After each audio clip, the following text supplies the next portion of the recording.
అందమైన చర్మ సౌందర్యం మీ సొంతం. Second aqua radiance deep cleansing gel.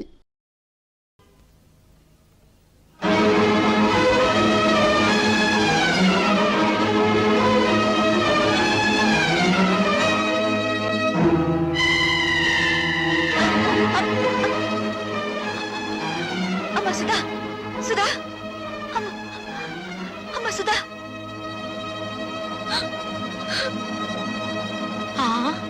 కళ్ళు తిరిగి పడిపోయిందంటే బహుశా నెల తప్పిందేమో. అమ్మని మొగుడొదిలేశాడు, కూతురు చెడిపోయింది. ఆపండి. ఆ సూరిబాబు సుధమ్మని పొద్దుకూరికి నాకు ఎత్తుకుపోతా ఉంటే మా ఎర్రబుజ్జి చూసింది. చెప్పవే. అవునండి, చీకటి గొంతులో ఆ బాబు ఎత్తుకుపోతుంటే నేను కళ్ళారా చూశాను. పోవే, వాళ్ళిద్దరు ఆ గదిలోకి వెళ్ళడం నా కళ్ళారా చూశాను. అబద్ధం. గుడిసెలో ఉంటున్న దాని మాట గౌరవించి నేను అబద్ధం చెప్తున్నాను అనుకుంటున్నారా? మేడల్లో ఉండే వాళ్ళ గుడిసేడు పుత్రుడు అనకూడదేంటి? ఏం కూసావురా? ఇప్పటిదాకా మీరు కూసిన కారు కూతల కంటే తప్పుడు కూతలేం కుయ్యలేదు వాడు. రే సూరిగా, 24 గంటల లోపల డబ్బు కట్టకపోతే బుల్లబ్బాయి బలైపోతాడనుకున్నాను. ఇవాళ నువ్వు చస్తావనుకోలేదు. వాడి మీద చేయి పడితే శవాలు లేస్తాయి. చేసిన తప్పు ఒప్పుకోకపోతే మీ శవాలు కూడా మిగలవు, బూడిదే మిగులుతుంది. ఏంట్రా కూసింది? మర్యాదగా అందరూ డిస్పర్స్ అవ్వండి. మీరు కాల్చి చంపిన నిందపడిన నా చెల్లెల జీవితం తేలందే. ఇక్కడి నుంచి కదిలే పని అంతే. కలెక్టర్ గారు ఫస్ట్ క్లాస్ మేజిస్ట్రేట్ తో సమానం. రేపు ఆయన సమక్షంలో విచారణ జరుగుతుంది.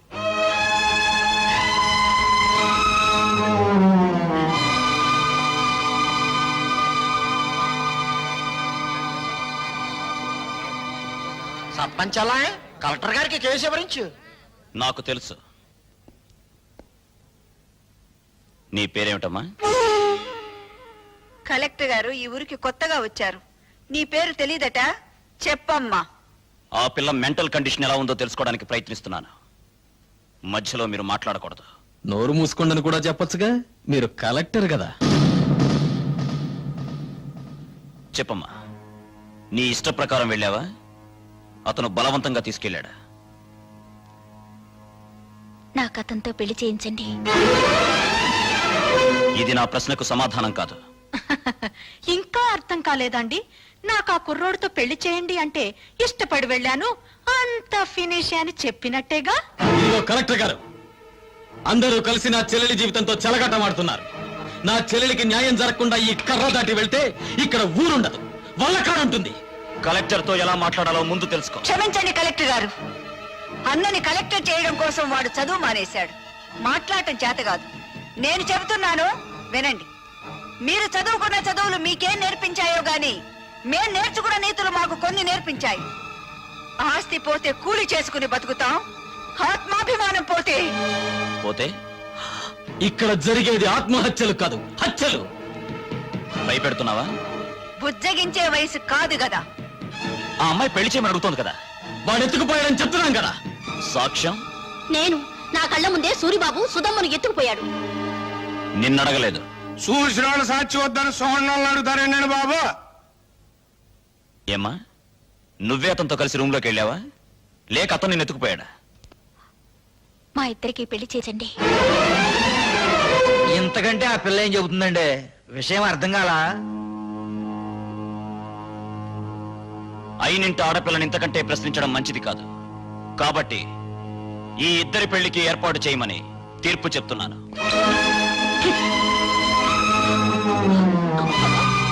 బాబాయ్ బాబా, ఆయన మొత్తకాన్ని తీర్పు చెప్పేసి వెళ్ళిపోతే సరిపోతేటండి. నా కొడుక్కి 5 లక్షలు కట్నం ఇవ్వాలి.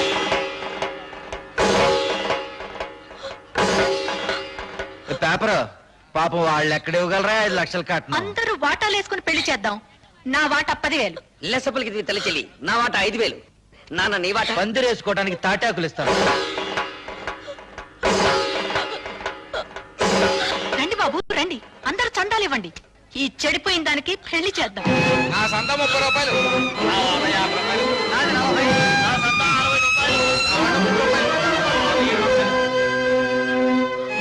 ఊళ్ళో తలెత్తుకోకుండా చేసావు కదా. వాళ్ళకి చెప్పడం ఇష్టం లేకపోతే నాకైనా చెప్పొచ్చుగా సుధా, సూరిబాబు అంటే ఇష్టమని. చేసిందంతా చేసి ఇప్పుడెందుకు ఏడుస్తావు? 5 లక్షలు ఎక్కడి నుంచి తేవాలి? నిన్ను గోదావరిలో తోసి నేను దూకాలి. ఎందుకు చేసావి పని? నేను చెడిపోలేదు.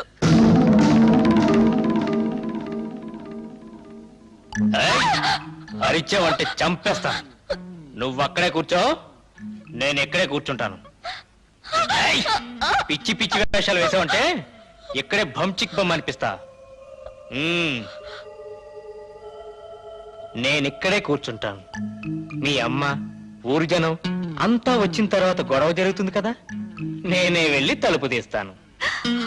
నాకు పెళ్లి చేయండి, నాకు పెళ్లి చేయండి అని ఎందుకు చెప్పావే? నేను చెడిపోలేదంటే మీరు నమ్ముతారమ్మా, కానీ ఊరు నమ్మదుగా. అందుకే చెడిపోయిందని కుటుంబంగా మన కుటుంబం ముద్ర పడకూడదని నేను ఆ దుర్మార్గుడిని. అత్తయ్య, సుధ చెప్పింది కరెక్ట్ అత్తయ్య. పెళ్లికి ఏర్పాట్లు చేయండి, మిగతా డబ్బు రేపు తీసుకొస్తాను. ఆ రోజు నా కొడుకు నిన్ను పెళ్లి చేసుకోబోతున్నందుకు బాధపడ్డాను. ఈ రోజు నువ్వు ఆ వెధవని పెళ్లి చేసుకున్నందుకు బాధపడుతున్నానమ్మా. పర్వాలేదు అత్తయ్య, పెళ్లికి రెడీ చేయండి. ఇంకా పెళ్ళేంటి? ఆ సూర్యగాని రచ్చబండ దగ్గరికి తీసుకొచ్చి పచ్చడి పచ్చడి చేసి ఈ నిజం చెప్పిస్తా. ఆగు బాబు, పుట్టలో పాములాగా కొంపలో నేనుండాను కదా, ఉపాయం ఏదో నా చెవిలో పారై అపాయం సంగతి నే చూసుకుంటా.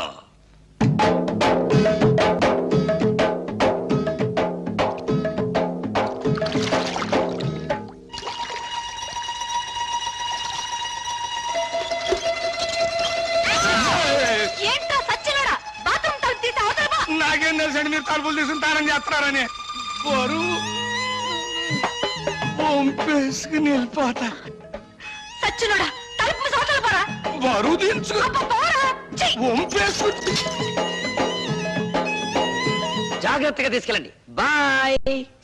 జాగ్రత్త బామర్తి, అందులో ఒక్క రేకు కూడా కింద పడ్డారు వీల్లేదు. నాకెందుకో భయంగా ఉంది బావా. ఎందుకు? నువ్వు చేసిన పనికి మీ నాన్నని భంచిక్ బొమ్మ చేస్తాడేమోనని. నా జడ్జినగర జనైనా సరే నేను మాత్రం సాధించాల్సింది సాధించాను. బావోయ్, మనోడు వార్త గాని ఫోటో గాని పేపర్ లో పడలేదు. రేయ్, నువ్వు ముయ్యకపోతే నీ ఫోటో పేపర్ లో పడద్ది. నాన్న జోగిరీలు, ఈ దండ వేసిన ఆశ్రది ఏమిట్రా ఈ పిచ్చానందం? ఏముందండి, సూర్యోదయం అయ్యే లోపల శివాజీ గారు మనోడు తలకాయ తీసుకెళ్లేదు కదా, అందుకని. నిజమే నిజమే. నమస్తే నాన్న. పిచ్చి నాయన, నా కొడుకు మీద చేయి వేయడానికి వాడికి ఎన్ని గుండెలు? అవును, పోయేది నా తలకాయ కానీ నీ తలకాయ కాదుగా, అందుకే నా జాగ్రత్తలో నేనున్నాను. ఏం చేసావురా? 5,000 బస్తాల ధాన్యాన్ని ధాన్యాన్ని శివాజీకిచ్చి ఇచ్చి 5,000 బస్తాలు ఇచ్చావా? నా కొంప ముంచావా?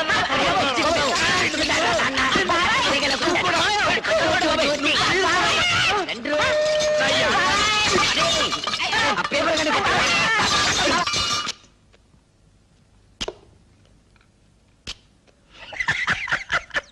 ఏమిట్రా? ఊరుకోండి అమ్మగారు, ఆ? అది చిక్కేస్తుందండి. ఏమిట్రోయ్, కొత్త పెళ్లి కొడుకులా అలా కులికిపోతున్నావు? బాత్రూమ్ లో మీ పేకర చూశాను కదండి, దెమ్మ తిరిగిపోయిందండి బాబు. అయ్య బాబాయ్, బాత్రూమ్ లో నేను స్నానం చేసేటప్పుడు నువ్వు చూసినట్టు ఎవరితో చెప్పకే. బాలేటూరండి, నేను ఎందుకు చూస్తాను అమ్మగారు, అత్తగారు లాంటి వాళ్ళు. అదేంట్రా, అత్తగారేంటి అమ్మగారు అల్లావు? ఆ ఊరుకోండి, మీ పేకర చూసినట్టు ఎవరికి అమ్మాయిని పిల్ల బుద్ధి అవుదండి, అత్త అని పిల్ల బుద్ధి అవుతుంది. చాలే ఊరుకోరా. ఆ, ఇక్కడేమో ఇలా మాట్లాడతావు, అక్కడేమో వాళ్ళ తరఫునే సాక్ష్యం చెప్తావు. సచ్చినోడా. నాకేం తెలుసండి, ఎర్రబుజ్జి ఇట్లా చేస్తున్నానే, పాపం గారు ఒప్పుకోబట్టి సరిపోయింది. ఇంకా నయమండు మీతో తగ్గు పెట్టుకోలేదు. కుర్రోడైనా ఆ కలెక్టర్ భలే తీర్పిచ్చాడు కదా. ఆడో కళాసు చదివినండి, నాకేం తెలుసులండి, ముందో కళాసు లాగేసండి మీరు.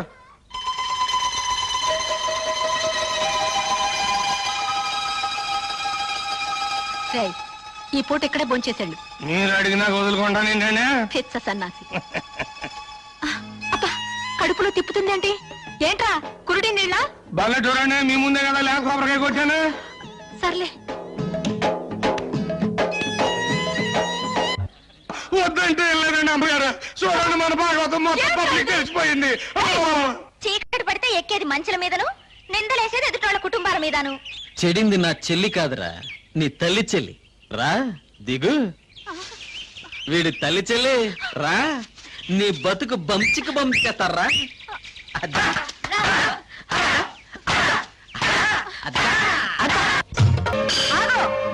ఈ నా కొడుకు నాటకమాడి. నాటకమా? ఏ, నా కూతురు సూరిబాబుతో గదిలో నుంచి బయటికి రాగాలేంది, నీ పెళ్ళాం పాలేరుతో మంచం మీద కనబడితే నాటకం ఇది మీరంతా కలిసి చేసిన కుట్ర. నువ్వు చేసిన కుట్ర కంటేనా? ఎత్తుకుపోవడానికి నువ్వేమన్నా నల్లపూసవా? మంచం మీద ఉండాల్సిన నువ్వు మంచి కల ఎక్కావు. దేవుడు నువ్వే చెప్పింది కుట్ర. కుట్ర ఏంటండి బాబు? ఇదేంటండి అమ్మగారు? మీరే కదండి రాత్రి మంచి హ్యాపీగా ఇక అది ఇచ్చారు. ఎందుకు అంత కోపం? నా కాపేమో తన్ను పెంచాక మిమ్మల్ని అందరినీ మర్డర్ చేస్తా. ఎందుకయ్యా మర్డర్లు? నా కూతురి కేసు ఇదే రచ్చబండ దగ్గర కలెక్టర్ తో విచారణ జరిపించారు కాబట్టి నీ పెళ్ళాం కేసు ఇదే రచ్చబండ దగ్గర విచారణ జరిపించాలి. తల్లి చెల్లు గల్లీ గల్లీ లెవెల్లో పోయింది పరువు, జిల్లా లెవెల్లో పోగొట్టుకోవద్దు, పాలేరుడు చిన్న అనే లెవెల్కు తీసుకురావద్దు. నిజం చెప్పే తల్లి చెల్లు. నోర్మిళ, అవును ఇదంతా నేనే చేశాను. ఈవిడ కూతుర్ని ఎత్తుకుపోమ్మని సూరిబాబుతో నాటకం ఆడించానని చెప్పి నన్ను ఇలా మోసం చేసి. సంతోషం, ఒప్పుకున్నావు కదా. విన్నారా? మీరంతా విన్నారా? నా కూతురు నిర్దోషని తన నోటితో తనే ఒప్పుకుంది. ఏమ్మా, పెళ్లికి ఎదిగిన కొడుకున్న నువ్వే అవమానాన్ని తట్టుకోలేకపోతే పెళ్లి కావాల్సిన నా కూతురు ఏమైపోవాలి? శ్రీరాముడు భార్య శీలాన్ని నిరూపించడానికి అగ్ని పరీక్ష చేయిస్తే కూతురు శీలాన్ని నిరూపించడానికి నేను ఈ ప్రయోగం చేయించాను. తప్పైతే క్షమించండి. పదమ్మా. నాకు వాడి శవం కావాలి. నువ్వు నా మొగుడువైతే భార్యకు జరిగిన అవమానాన్ని తీర్చగలిగిన నేను తీరుస్తాను. ఇంట్లో వాడు. ఆడి శవం నా కళ్ళారా చూసే వరకు ఆ కొంపలో నేను అడుగు పెట్టను. ఇక్కడే ఉంటాను. వాణ్ణి చంపు, వాణ్ణి చంపు. ఏయ్! చంపుకుంటే ఎదురుగానే ఉన్నాను. మా నాన్నకు ఈత వచ్చు దుర్యోధన్ రావు, ఆ సంగతి నాకు తెలుసు. నువ్వు సాక్ష్యం లేకుండా మా నాన్నను చంపి చేపల చెరువులో పారేశావు. ఇది తెలిసి ఎందుకు ఊరుకున్నానో తెలుసా? నిన్ను సాక్ష్యం లేకుండా చంపటానికి. ఈ రోజు నుంచి నీకు నాకు బతుకు పందెం. నా చేతిలో నువ్వు చస్తావు, నీ చేతిలో నేను చస్తాను. సాక్ష్యం లేకుండా చంపాలి. ఈ పూటకు నీ పెళ్ళాం నీకు సాక్ష్యం. అందుకే చంపకుండా వెళ్ళిపోతున్నా. నాకు వాడి శవం కావాలి. వాడి శవం కావాలి. శవం కావాలి. శవం కావాలి. ఇన్నాళ్ళు తల్లి చెల్లి అని నోరారా పిలుచుకుంటారు. ఇక నుంచి పిచ్చి తెల్లని పిలవాలి కాబోలు. అంటే ఏంటి? 5,000 బస్తాలు పోయినేనా పిచ్చి చూపులు? ఆ మంచం మీద ఫోర్స్ తర్వాత ఈ పరిస్థితికి వచ్చిందండి. ఆ అవమానంతో హార్ట్ అటాక్ వచ్చి వస్తుందేమోనని భయంగా ఉంది. ఆ భీముడు కావాలి. వాడి పేరు వినపడితే చాలండి ఈ టైప్ లో జరిపిస్తూ ఉంటుంది. కేసు మీరు చూసుకుంటానంటే వాడిని మర్డర్ చేయిస్తా. వద్దయ్యా, వాడు నీ పెళ్ళాంతో మంచం మీద ఉండటం ఊరు మొత్తం చూసింది. ఇలాంటి సమయంలో వాడిని ఫినిష్ చేస్తే ఊరంతా వాడిని నువ్వే చంపించావని సాక్ష్యం చెప్తుంది. మరి దాన్ని అవమాన భారం నుంచి ఎలాగయ్యా తప్పించడం? కిందటేడు పురుగు పట్టిందని పత్తి రాలిపోతే గుంటూరు జిల్లా రైతులు చాలా మంది ఆత్మహత్య చేసుకున్నారు, గుర్తుందా? అవును. ఆ చేలల్లో జల్లిన మందు అండర్ గ్రౌండ్ లో దాచిపెట్టా, కేసు రాకుండా. అవును. మా నూరు పంచాయతీ మీ చేతిలోనే ఉంది కదా, మరి ఇంకెందుకు ఆలస్యం? ఆ మందు ఊళ్ళో ఉన్న రైతులు మొత్తానికి బట్వాడా చేయించేయి. ఆ దెబ్బతో పత్తి రైతులంతా గుండె పగిలి చస్తారు. మావిడి గురించి మాట్లాడుకోవడం మానేసి ఆ విషయం గురించే మాట్లాడతారు. లెగ్స్ పట్టుకుంటాను. చెప్పు భీముడు, నా తల్లి చెల్లిని నువ్వు మాయ చేసి ఎత్తుకెళ్ళావా, లేక నా తల్లి చెల్లి నిన్ను చూసి చిత్తయి మమ్మల్ని చెత్త చెత్త చేసిందా? చూడు బాబు, నిజం చెప్పకపోతే నాకు పాపం, నిజం చెబితే మీ కుటుంబానికి శాపం. పాపము శాపము ఇంకా అర్థం కాలా? బావిలో పూడికి తీసినంత శుభ్రంగా చెబుతాను. నేను చెప్తాను పిల్లబాయ్. వస్తున్నాను. దా దా దా. చెప్పు. ఇప్పుడు ఇప్పుడు పంచాయతీ ఆఫీస్ అదే కదా? అదే. మీసాల భీముడి ఇటు వెళ్తుంటాడు కదా? అక్కడే వెళ్తాడు. మీ అమ్మ అక్కడ కూర్చుని ఉంటది కదా? అక్కడే కూర్చుంటుంది. అయ్యి బాబాయ్, నేను చెప్పలేరు బాబాయ్. ఏయ్, చెప్పరా. పంచాయతీ ఆఫీస్ అదే కదా? అదే. మీసాల భీముడి ఇటు వెళ్తుంటాడు కదా? ఇటే. మీ అమ్మ అక్కడ కూర్చుని ఉంటది కదా? అక్కడే నేను చెప్పలేరు కూర్చుంటుంది. బాబాయ్, నేను చెప్పలేరు. ఒరేయ్, చెప్పరా. ఒరేయ్, నా చెప్తాను. కొడకా. నీకు హార్ట్ అటాక్ లేదు కదా? లేదు. నీ కాబోయే చిన్నాన్న, ఆ, నీ తల్లి చెల్లి ఆ. ఫస్ట్ నైట్ జరిగింది నా కొట్లోనే బాబోయ్. నా కొట్లోనే బాబోయ్, నా కొట్లోనే. తల్లి చెల్లి బాబోయ్ నువ్వేం బెంగెట్టుకోకు, ఆ పురుగుల మందులు అన్ని శివరావు గారి మొత్తానికి పంచి పెట్టేశాను. వాళ్ళేమో పత్తిశాల మీద జల్లేశారు. ఈవేళ రేపు పత్తి పూలు అన్ని పట్టకమని రాలిపోతాయి. ఆ విషయం పేపర్ లో పడిపోద్ది. ఊరుకో బావ, నల్లటివని చిక్ బొమ్మలు కావు, తెల్లటివని భంచిక్లు కావు. ఏమిట్రా గొడ్డలు నడుపుతున్నావు? అయ్యో నాన్న, ఏడవకుండా చెప్పు.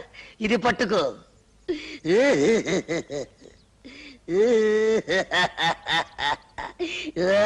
అయ్యో, ఏమిట్రా ఈ పిచ్చి వేషాలు? పిచ్చి వేషాలు కాదు నాన్న, పరశురాముడు ఏం చేశాడు? తల్లిని చంపాడు. ఎందులకు? ఆవిడ శీలం మంచిది కాదని.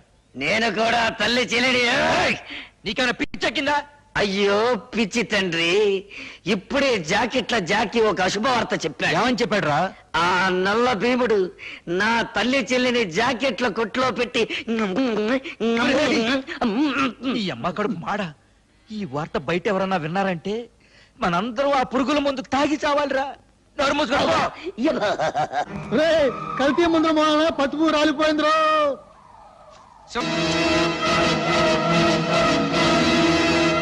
ఆర్తనాదాలా, హాహాకారాలా? చెప్పాను కదంటయ్యా, టాకు మారిపోద్దని. ఆ. ఏంటి? ఎవరు? వాళ్ళతో పాటు చచ్చిపోయింది ఎవరయ్యా? నీ తమ్ముడు.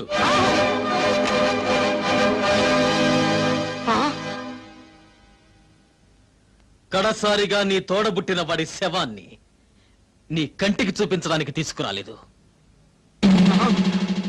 హిందూ సిద్ధాంతాన్ని నమ్మిన వాళ్ళం కదా. అన్నవి నువ్వు బ్రతుకుండగా ఆయనకి తలకొరివి నేను పెట్టకూడదు. అందుకే శవాన్ని ఇక్కడికి తీసుకొచ్చాను. నిన్ను మా ఊరికి తీసుకెళ్ళచ్చు, కానీ తలకొరివి పెట్టడానికి మిగిలుండకుండా రైతులు నీ తల తరిగి పెడతారు.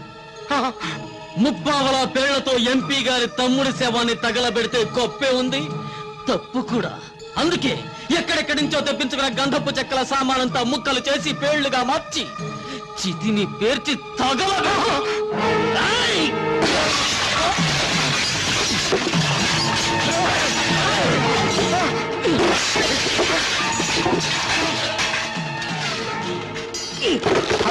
కింద నేనెత్తే పైన పెట్టేబే.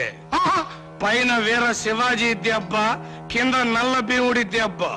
ఏది బాగుంటుందో నువ్వే తేల్చుకోరా నీ అబ్బా.